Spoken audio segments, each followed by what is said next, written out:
Hey, welcome back to COM110. So today we're going to be talking about chapter 4, which is the verbal elements of communication.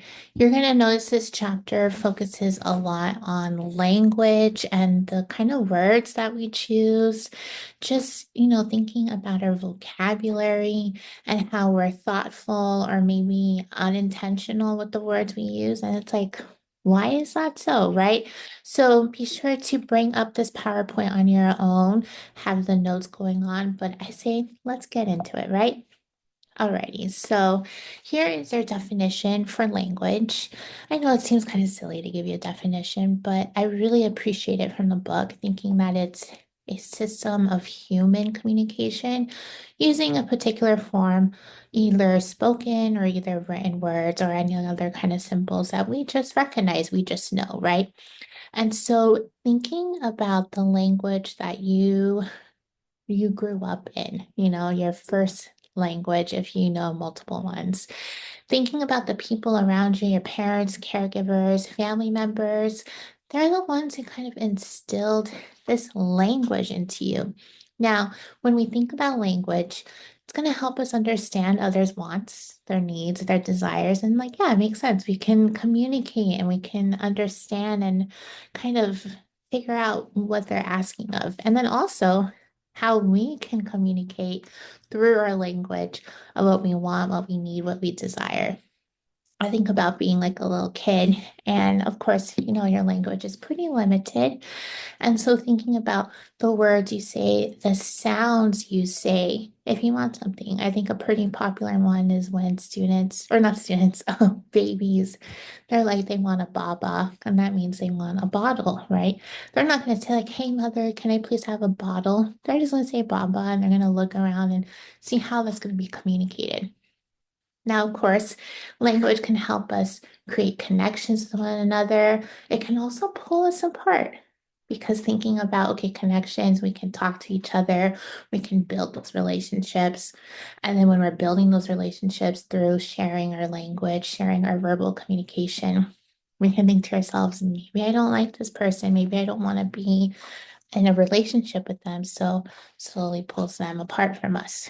It is the most important element in human communication, period. So when you think about that, using our verbal, communication, that's how we're going to best get across our communication. So we're going to kind of focus now on the three rules for naming. And what that means is thinking about how words work, right? We're going to kind of feel a little sense of, English here, English lit, but also these words can be used for any other kind of language. And so, like our first rule here, it's semantics. And so, semantic rules are they're dictionary definitions of the word. We look up a word and it's like, hey, this is what the dictionary says it is, and we just kind of move on. The meaning, though, it can change based off of the context. So, I love this example here. And it says, the present is a good time to present the present. We have the word present written three times there, and they mean different things. The present, as in right now, is a good time to present, to give the presents, whatever the gifts, right?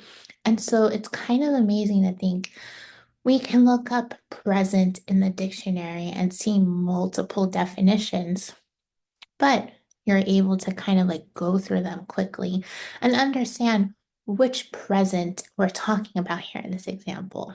It's kind of cool to think about other words that could have the same meaning, but they are definitely out there. And so when you think of semantic, think about the dictionary definition. Now we have our second rule of meaning, and this is syntactic. And this is how we like govern and guide our words. When I look at this one, I think about the grammar, the structure, how we punctuate our words or sentences to be effective so that other people kind of understand us. I love it because your book uses two definitions, and our first one's here, this picture, and how, the importance of a comma and knowing when and govern when a comma should happen, how we pause and things like that, how they guide our words. It's going to change the whole meaning of the sentence. So we have no comma, let's eat grandma. It's like, uh-oh, we're going to eat her. What? But when we put a punctuation, it says, let's eat, comma, grandma. I'm talking to her, right? And so you can also think about the Oxford comma, how you can say peanut butter and jelly sandwiches. You can say peanut butter, comma, and jelly. And so is it peanut? Is it butter? Is it peanut butter? And then is it just jelly, right? I know it seems a little silly, but this helps us organize in our minds the language we're hearing and how to like govern that meaning, right? Your book also uses a definition of the Star Wars character Yoda, right? If you think about Yoda, baby Yoda, right? We love Grogu, but we think about the way that Yoda talks, he speaks a little weird. And so he says here in your book has an example. It says like, named must be your fear before banish it you can. And so he uses words kind of like in different, spots. You still get the picture of what he's saying, but it can be difficult and it can lead a lot of room for interpreting maybe in the incorrect way, right? So we have these rules to help us clarify and know exactly what it is we're talking about. Here's our last rule, and this last rule is the pragmatic rule. This one is going to help us interpret messages, analyzing the interaction completely. I look at this one and I think about it being very relational based, right?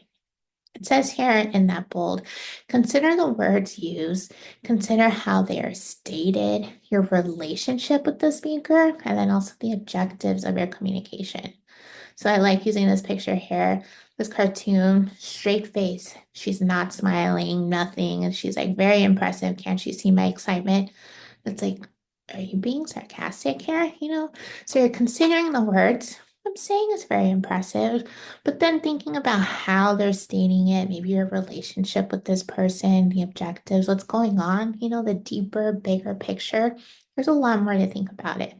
So, one of my best favorite examples is when your boss says, I want to see you now. You're going to get upset. You're going to get worried. I'm going to get fired now. What do they want to see me? Thinking about all of those things listed in bold right here. How am I going to feel, right? Versus a romantic partner saying, I want to see you now. You feel loved and wanted and excited, right?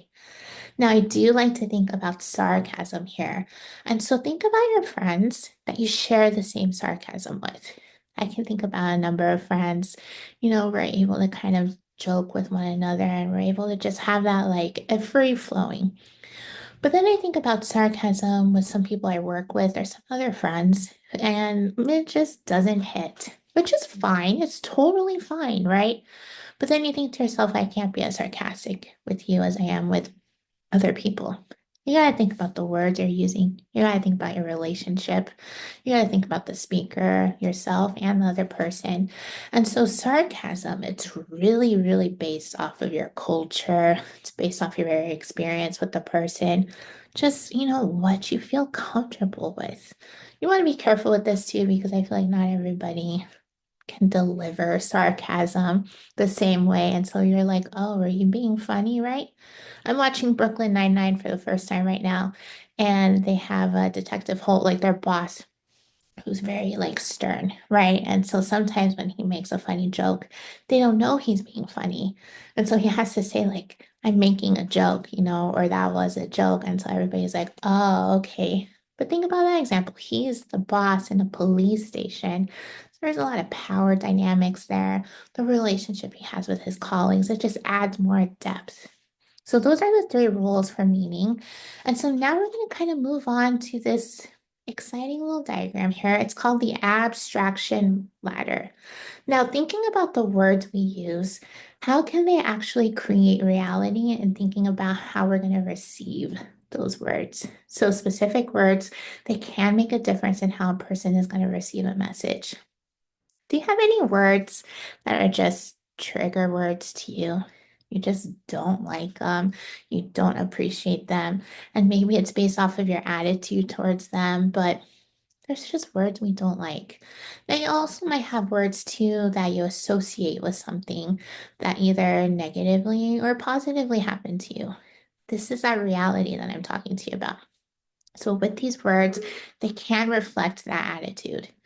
And so thinking about the abstraction ladder, it's going to start kind of, you go from the abstract ideas or information, and then you go through these various levels of more concrete ideas and thinking about it being more interpersonal. So I want you to think, and then I think your book also uses an example of, let's say you're a kid and you go home and your mom helps you with your homework.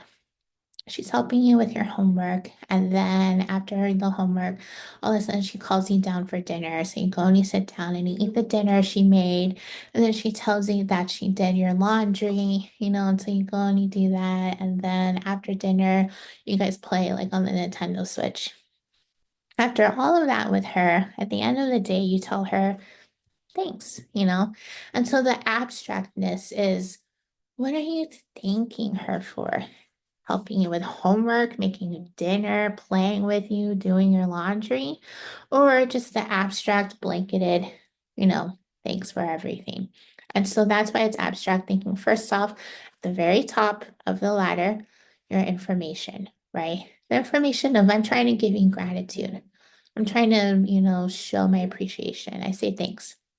Now you can get a little bit deeper into it, thinking about the research of it all, the academic fields, humanities, social sciences, and then communication studies. These are all different forms of us looking at abstract ideas.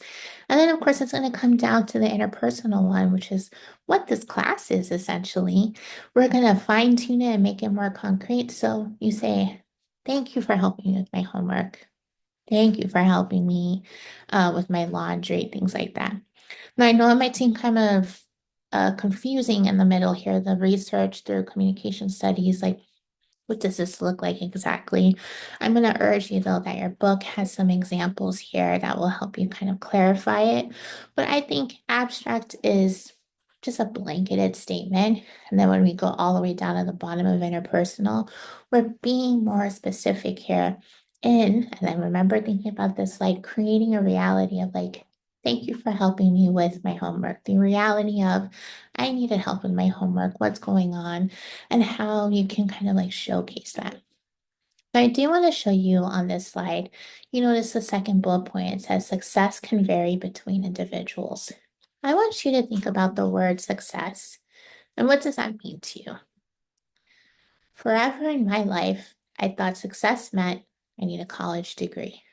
And then, jokes on me, I ended up getting two more after I graduated with my bachelor's.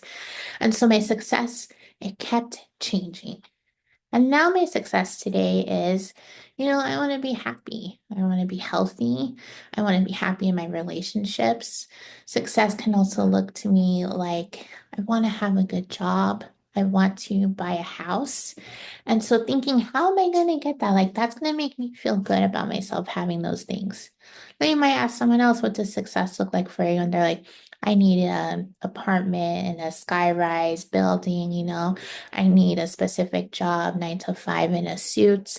And so someone else might say, hey, success to me is starting a family, having kids, focusing on that.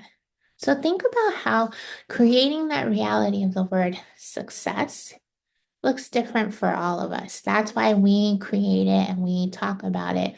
And through our abstract statements, we get more and more fine-tuned into what it is we want exactly. That's just only going to help us clarify our communication and make it stronger. Now, we're going to move on a little bit, still thinking about the reality of our words and thinking about meta messages. So, meta message is, people always say it's known as communication about communication. Has anyone ever told you before, like they were upset at the way you said something, maybe your body language? And so, with meta messages, this is the relationship messages that are sent among people who they communicate with. And so thinking about that communication, thinking about, how it's important to be mindful with what you're saying and how you're saying it. A great example is if I was younger and I asked my friend, hey, do you want to go to a party with me tonight? My friend looked at me and was like, sure. And then I say, okay, cool. I'll pick you up at 7. We'll have fun. And then maybe I go pick them up at 7 and they're kind of like in a bummer mood. And it's like, you said you wanted to come though. But then we start arguing and, the way they like shrug their shoulders, the big sigh. Did you even want to come at all? Why did you lie to me? Can you see how this interpersonal conflict can come about? It can be verbal, it can be nonverbal. And also it says here direct or indirect. If I'm actually doing it towards you, or if I just like, shrug my shoulders, but I don't even know that I'm doing it towards you. Now, what's interesting about this is it kind of leaks into, specific meanings of words and what that looks like. And I really, really love these two terms, and they got to go together. We have denotative, which this means the dictionary definition. And you're remembering these words, remember denotative starts with dictionary, or it starts with D, and then dictionary starts with D as well. So I want you to think, looking at the picture on the side, the denotation of a red bush, a red rose bush. We can look up the dictionary and it says a prickly bush shrub can have different colors of fragrant flowers. Maybe it has thorns on it, it is a bush, all of that. Whenever we look it up in the dictionary, it's going to say about the same thing. But then we have connotative meaning, and this is subjective, and it's usually associated with our own emotion, our own experience, our own interpretation. So if someone gave me red roses, I would think, oh, they like me. There's romance there. And so you can see how, like, the feelings we associate with that. Now, some people, they might really hate roses, right? And so someone gives them roses and then they associate it with, like, you hate me, or what are you doing? I hate this, right? It's interesting because if you want to pause for a moment and Google this, there's different meanings for different colors of roses. So I think red means like lust. We have yellow that might mean friendship. And then white, I think, might deal with like funerals or celebrations, things like that. It's interesting to think how society contributes meaning and feelings towards these things. We're going to move on a little bit now to the functions of language. And I realize I'm hitting you hard with a lot of these key terms, but I want you to kind of understand them and at least understand how they differ, right? And so these functions, you want to think about how we use language, with specific people in our lives, and like our goals for talking to them, our goals for communicating with them. So our first one is instrumental. This uses language to fulfill a need. Your book talks to you about, what does it say? For us to meet our needs, we need to use language and we need people to understand it. If you go to a doctor, you use instrumental language as in trying to express how you're feeling appropriately to them so they can have the best picture, the best understanding of what's going on. This can also be done at like a body shop if you're having problems with your car. And let's say you don't know the best, lingo of the words, you're trying to describe it as best as you can because you're fulfilling that need of the instrumental function of my car needs help or I need help at the doctor. Now, we do have regulatory functions, and this one are trying to influence the behaviors of others. You can think about persuasion, rules, requests, and thinking about advertisements. This is the big one here. They're trying to regulate thinking of influencing you to do something, to kind of like guide your belongings of your behaviors in a certain way. We also have interactional, and this one, I think this is one of the big ones, used to maintain, develop relationships. You might think, and I think your book says, when you say thank you, when you say please, or I care about you, these are all ways and kind of using your language to maintain that relationship or to even like develop a relationship. You can say, hi, how are you? Interactional, it's got to involve someone else.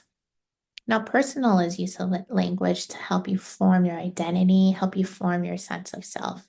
This one, personal, think about yourself. And a lot of times, a great example is if you're at a job interview and they say, how do you describe yourself?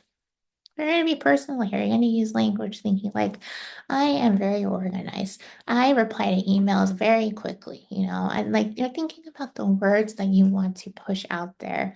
Maybe you want these specific words associated with you, but you're presenting yourself in a certain light. Now, our fifth one, right? Five is heuristic. This is used to learn, discover, or explore something. So you're going to add commentary to stories that people are telling you, maybe lectures, someone else is talking to you, and you're using this heuristic function of, I need to understand this better. Your book says that you can ask several questions or just adding commentary, thinking about how you are truly interpreting it, understanding what's going on. Now, our very last one is representational, used to request or to relay information. For this one, it's interesting because our book says here these statements are straightforward. They do not seek an explanation. And so you might say, like, hey, my cat is asleep. Done. Now, that's not really requesting anything, but you're just relaying information, right? If I say I'll be home at 6, period, it's not up for commentary, really. It's just a statement, it's a fact. Now, I can request something saying, like, hey, the kitchen light is not working. Can you fix it? I'm asking you something, it's kind of direct. And so these six functions of language, they all really contribute to our communication differently. You can see the varying interpersonalness here as well. So we're going to move on from that now and think about, I love thinking about names. When my mom was pregnant with me, she really wanted to name me Sunshine. And so she told my dad and his family, and now something about me, and you're definitely going to learn this in the next couple of chapters.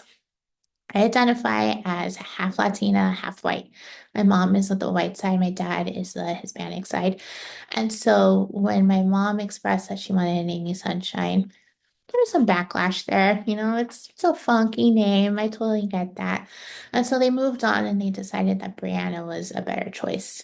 Now, to this day, my mom often thinks like, I really wish I named you Sunshine, and I can see that. And thinking about like how I don't have any children, but when you're going to name a kid, that's putting a lot of pressure on the language of the impact of that person's name. And so we're totally moving on, thinking about names now and the impact of language here and thinking about like, what does your name portray in your mind, right? I think your book says something about Stacy and that you might think to yourself right away, oh, that's a female name. Maybe they're nice, maybe they're kind, all this. What kind of like stereotypes do we associate with specific names? Now, people with unusual names, they're going to have more emotional distress than those with common names. So I have to think to myself, if I was named Sunshine, I would probably have more emotional distress than with the name I have now, Brianna. Now it's interesting to think about musical artists, celebrities, people like in the media, you know, if they have unique names, it's because they want to be remembered. It's because they want people to like, you hear the name and you know exactly who it is that I'm talking about. I think about Chapel Roan. That's a pretty unique name, but people will know immediately if they're up to date in the social media, media world, period.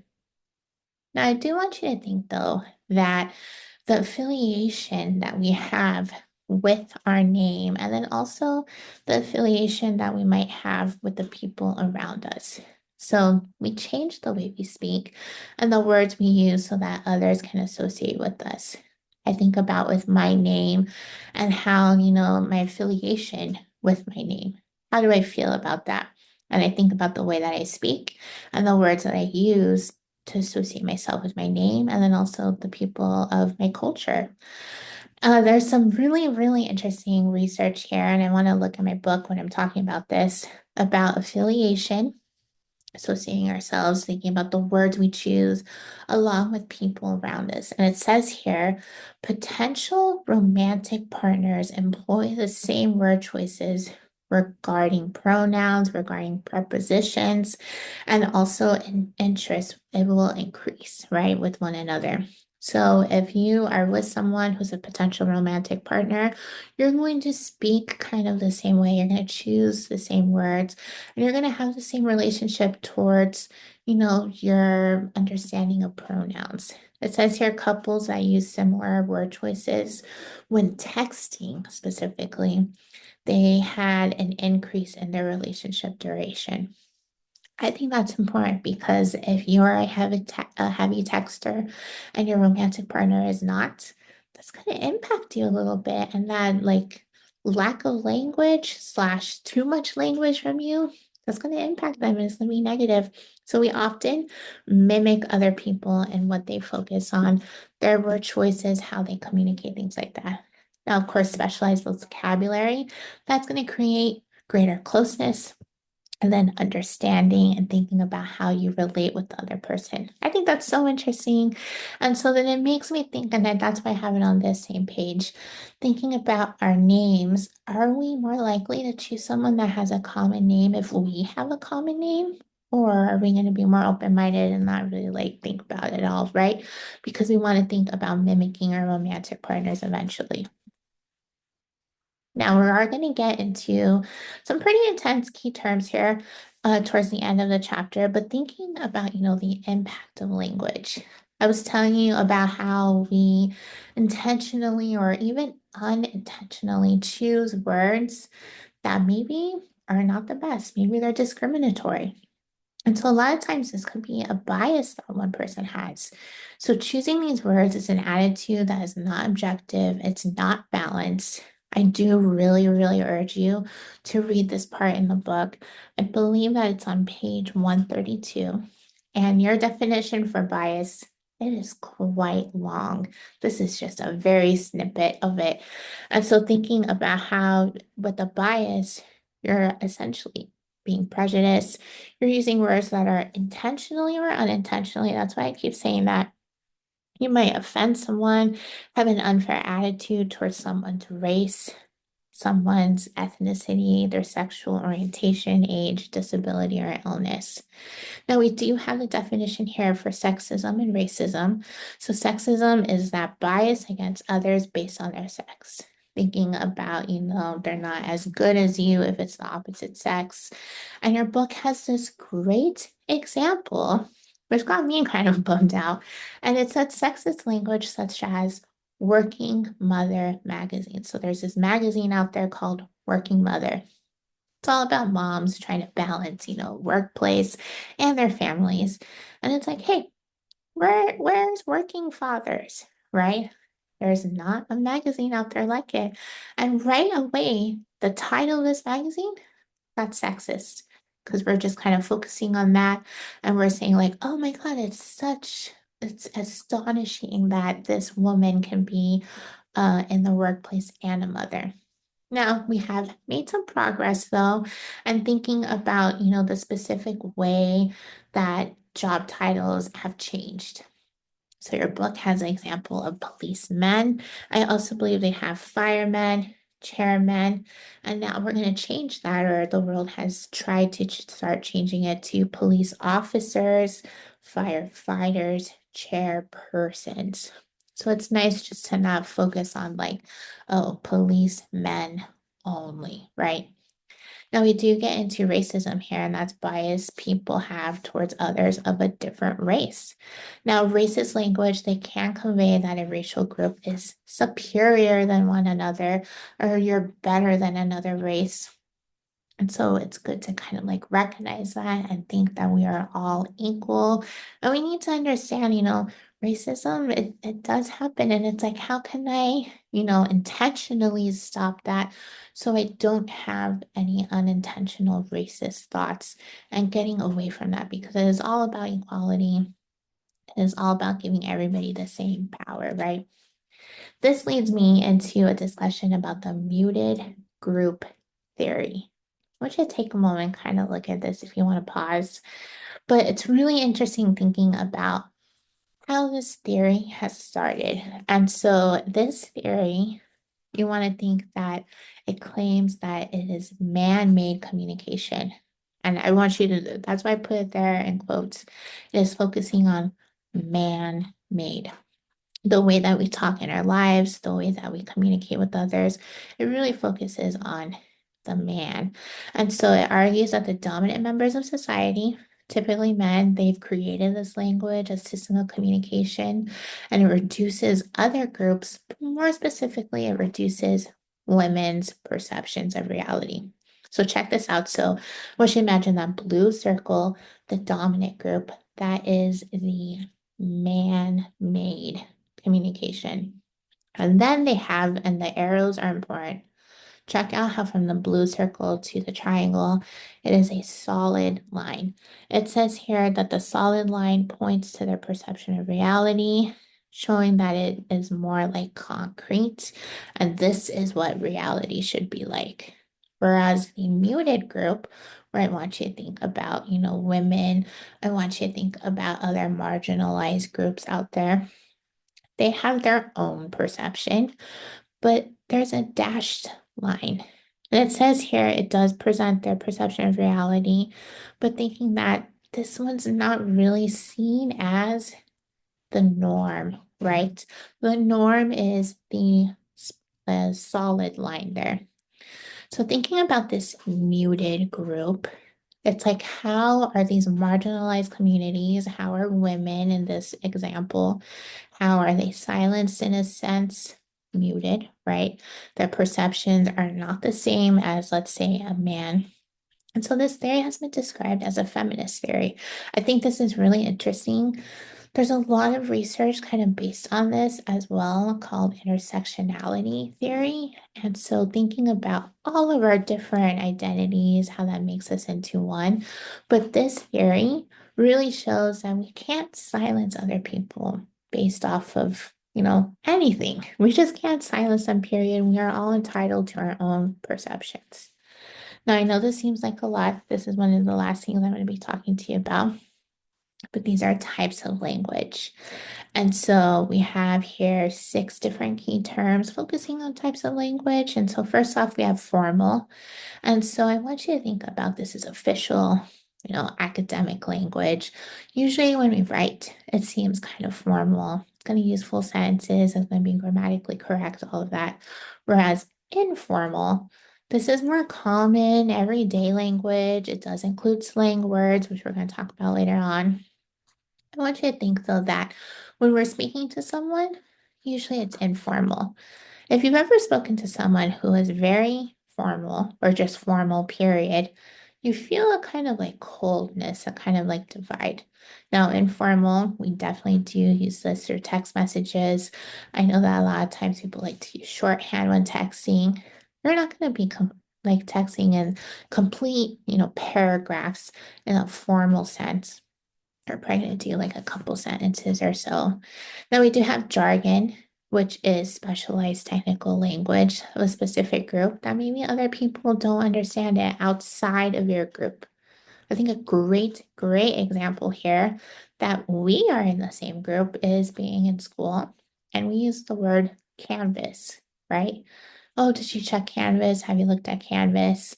And people that are not in our academic world, they may think like, what are you talking about? Are you painting? Do you have a big white canvas, right? And so they just like don't know what that word means. And so when you use jargon, you have to be careful that people understand what you're talking about. Yeah, I think like, are you in the group with me or are you outside the group? I need to explain it, which is totally fine. I think about my dad who he works at an auto body shop. He has a lot of technical language that I just do not understand. And so thinking about that specific group, I asked him for patience and like, hey, can you teach me? Can you explain to me these specific words? Now we also have colloquialisms, and that's the use of informal words. We say wanna instead of want to. If someone says, I don't know, DUNNO instead of don't know. This is just, I hate to use the word lazy, but it's kind of a lazy way. We're just putting words together. Now, similar to jargon, we have slang, which words are employed by certain groups. And I want you to think more so about your like ethnicity, your culture, who you are, and the slang that you kind of use. Our last one we have is idioms. So that's expressions or figures of speech that, the meaning cannot be understood by looking at those individual words. So I want you to think, and it's kind of interesting. If you check out your book on page 138, your book has 100 and or until page 142. So your book has 5 pages of examples of idioms, and that is so much. You can think about like the word, a pain in the neck. I'm not actually saying like I have a physical pain in my neck, but I'm just saying, someone is like being a bother to me and they won't stop. It's really, really amazing how many idioms there are out there. And so I would say, kind of like look through all of them. This part of your chapter, all of these different types of language, filled with so many examples. I'm talking like pages and pages. So, with that being said, you want to think about your language that you're using and like, hey, how can I improve my verbal communication? I know that I really want to improve my verbal communication. This is going to be ongoing for the rest of my life. So, first off, you got to use repetition.